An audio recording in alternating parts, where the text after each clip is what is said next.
Are you worried about tariffs? And what do tariffs have to do with my personal injury practice? Well, I'm worried, and I'm going to tell you why, so stick around.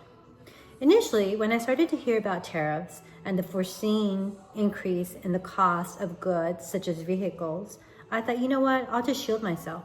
I'll take very good care of my vehicle, and I will not put myself in a position where I have to buy a vehicle for a while.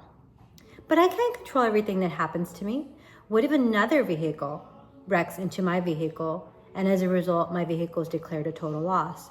In that event, it'll be out of my control. My vehicle will be declared a total loss, and I'll be forced to buy a vehicle at a foreseen higher price.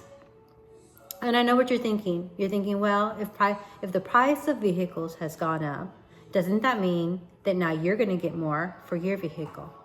Well, in theory, that's a possibility, but right now, I'm not confident that insurance companies are suddenly going to start to give us 25% more in terms of the value of our vehicle.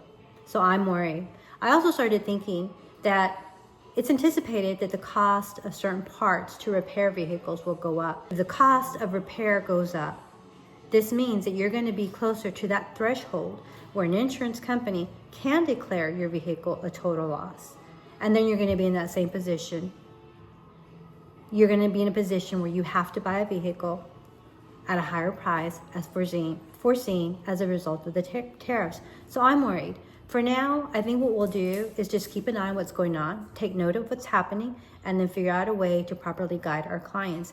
As you know, I, like most other personal injury law firms, only represent clients in bodily injury claims, but at V Valenzuela Law, we're always prepared to help our clients with the property damage claim. So this is important to us and something that we will be monitoring. So stay tuned for more information as it develops. Thank you so much, and don't forget to subscribe to my channel.